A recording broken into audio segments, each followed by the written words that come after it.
found him, he was cold, slightly hypothermic, slightly shocky, and just wanting to get out of there, which I can't blame him. He was in a lot of pain.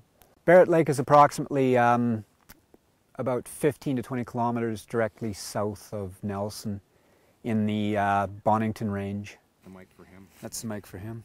Our understanding is that the party had been snowmobiling in the area, and we're basically taking individual skiers and snowboarders up to the top of the ridge.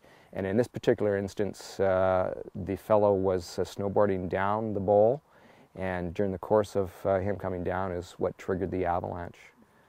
So it was a very successful, coordinated effort amongst all the different agencies here, and this went exactly as it should have gone. It was everything fell into place. Everything happened in a very timely fashion, and the individual was brought out with search and rescue and handed over to BC Ambulance, a critical care team that took him to trail. And as of this morning, I understand he was since airlifted to Vancouver for further medical treatment.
To 5, we received a call from our office that a local had phoned with alerting us that there had been an avalanche in our operating area.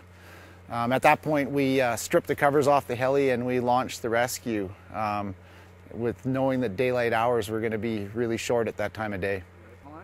It was a fairly decent sized avalanche. In terms of the CAA reporting it, it's a size 2.5. The avalanche had a 100-meter wide crown, and it ran 300 meters down the slope, and it fractured down 60 centimeters, so a fair bit of snow was moving. Yeah, unreal. It's trapped in there. Well, the fellow was hung up in some trees, and that's what really, it busted him up pretty good. He was in the middle of the slope, and it had snapped his snowboard in half. That's how hard he'd gone into those trees. Those trees were in a precarious spot on basically a cliff band that we had to lower him down through, but it was there's a lot of overhead hazard with the more remaining snow. What they call hang fire was above him. So at that point, Sean and myself, we jumped out of the heli and we had to hike up from where the heli could take us and ski down to him, where Mariah and Ben, our pilot, guided us in on the safest line possible, considering all the avalanche hazard that was still remaining. He was conscious that he was in a lot of pain. He was telling us he's an 8 out of 10 on his pain scale, and it wasn't an easy rescue, and it certainly was it was a really nasty location to be lowering him out of. Yeah. Lucky to be alive? Lucky to be alive. I certainly wouldn't want to have seen what would happen if we had to go in the dark.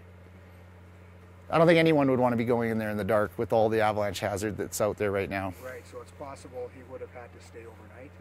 It is distinctly possible that nobody had been able to get to him last night. Wow. Well. Good to hear he's alive. Yeah, it is nice to have a good news story.